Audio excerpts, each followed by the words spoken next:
Hey guys, it's Tiffany and Crystal from My Sister's Treasures, and today we're going to show you how to make a very inexpensive Betsey Johnson inspired bow shirt.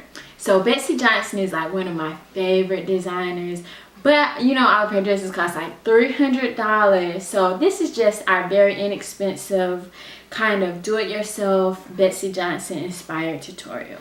So today we're going to show you how to make these super cute bows. You can make them really large like this, or you can make them kind of small like the one that I'm wearing. And it's really cheap. Like I said, all you need is like a really small scrap of fabric, like some of the remnants that you can get from like Walmart or Joann's, or you can use like some of your old clothes that you just don't know what to do with.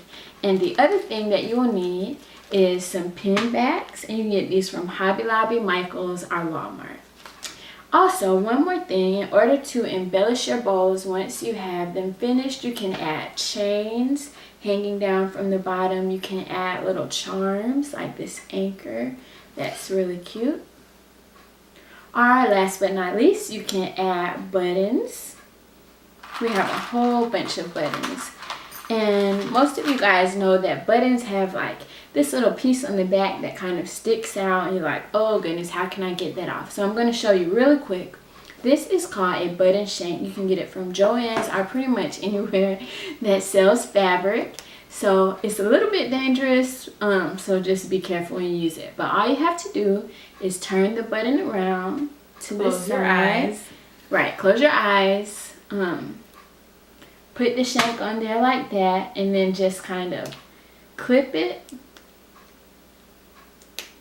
Okay, and there you go. You have a flat button back, so you can just use some hot glue and just attach it to the center. Here's what one will look like up close. So that makes it very cute. So like I said, you can add pearls. You can add, if you have like a super huge bow, you can just add like really cute things like cabochons, pearls, buttons. Also, if you have any cute shirts that are just kind of plain, you want to jazz them up a little bit, then may I borrow that Tony, please? Yes. Then you can pin them. For example, let's take this off the hanger so we can actually look at it. You can pin them in different fun spots. So for example, you could pin it right here in the middle. See how cute that would be? Or you can pin it over here on the side, and we'll insert some pictures also so you can see up close. So this one would look really cute with this, just because it's so big, like right there in the middle. Yeah, that would be cute. A shirt like this, kind of play with different print. This is polka dot, so I would put like a stripe bow on it just to kind of add a little bit of variation, a little bit of funk. And this idea would be really cute for tank tops, like if you put it kind of like on the side. If you're just wearing a tank top, that would be really cute with some chains hanging down. Or even if you have a dress, like if you put the bow in the waist, like you could make it really big, or you could put it on one of the straps. That'd be really cute. So if you want to learn how to make this cute bow for literally under $1, people, seriously, then stay tuned, and our tutorial is coming right up. And make sure you check us out on Instagram, Facebook, and our website, mysisterstreasures.bigcartel.com. Thanks, guys. So this is the bow that we're going to be making. And all you need is some thread, a basic needle, and 2 pieces of fabric. This one measures to be about 3 inches. And this one is about 10 inches, but your dimensions can be a little different. So first you're going to take your thread, string it through your needle, and right at the end, you're going to put probably like a double or triple knot right in there just to kind of secure that. Okay, so just knot it like that, and then try to knot it kind of in the same place so that you're building up a big knot. Okay, mine is, it didn't go in the same place. One moment. There we go. Okay, good. So now that I have that done, I'm going to set it to the side. This is going to be the big part of my bow. So what I'm going to do to get rid of these rough edges is I'm going to fold them in just like that. I'm going to take my iron that's already heated and just run it down to make that seam. Okay? Once that's done, I'm going to flip that and do the same thing to the other side. Now, there's no specific way these have to be folded in. Just fold it in so that you have a nice seam on the edges and that there will be no frays visible. Okay? So once you have those two done, like you can see, it's kind of wavy. It's not perfect, but it's all right. Then what you're going to do is you're going to take both sides and fold them in. So that one might go like this, and the other one will go like that. You want to make sure that they are kind of symmetrical. So right now, see how this one's shorter than that one? You want to kind of play with them until they're about the same. Okay? So about like that. Making sure they overlap. At this point, what you're going to do is squeeze the middle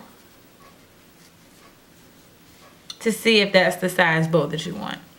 Now for me, that's a nice size bow, but let's say you want yours a little smaller. Then you'll just take them in further. Okay? And you're just going to kind of squeeze them together. Just like that. Okay? So what I do is I usually push that part back so I have two little bumps right there. Because these are overlapped, you can now easily take your needle and thread and just go back and forth. Okay, so I'm just going to stick it in there, pull it out, and my little bump where I tied it, I'm just going to go back and forth just like that. So then you're just going to wrap your thread around a few times, okay? I've already done it. So once you have that, then you're just going to find a little area and start kind of making a knot, another knot, just to kind of end off your thread and secure it. Just kind of make a knot, go in and out. However you can make a knot. Okay, there's no particular way. However you want to close your string off. Okay? Once it's secure, you're just going to cut it. And you're also going to cut any other loose ends. See how we have that? Cut that also. Okay? So then you have the basic form, but as you can see, this is still very frayed. So what we're going to do now is with that shorter piece of string, we're going to go in and do the same thing that we did earlier. We're going to iron down the edges. Okay? So we have a nice seam. We're going to do the same thing on this side. And this is going to be for the middle of the bow. Okay? So that should look just like that. At this point, you'll need a hot glue gun. Okay. So what you're going to do is basically turn it over so that it's smooth and seamed. And you're going to lay it right over that little piece. Okay, cover up all that. Okay. You're going to turn it around. And this is where you might have to snip some off. Okay, so we see that we have a little bit extra. Okay. It's good to have extra than not enough though. And you're just going to add a little glue. Put one side down. Hold that. Okay. And then you're going to make sure it's the seam stay. You're going to fold that side over as well. Making sure it looks right in the front. Okay, so I can see that I need to cut a little bit more. I'm going to just add some more glue right in there. Okay. And I'm going to press that down also. Just like that. The last step is once that dries, you're going to get one of these pin backs. They look just like that. They have a little closure. And you're going to apply hot glue right here and put the pin right on the back of the bow. That way you'll be able to fasten the bow to anything you desire. That will dry in a matter of seconds. And ta-da! You have your bow to attach to anything.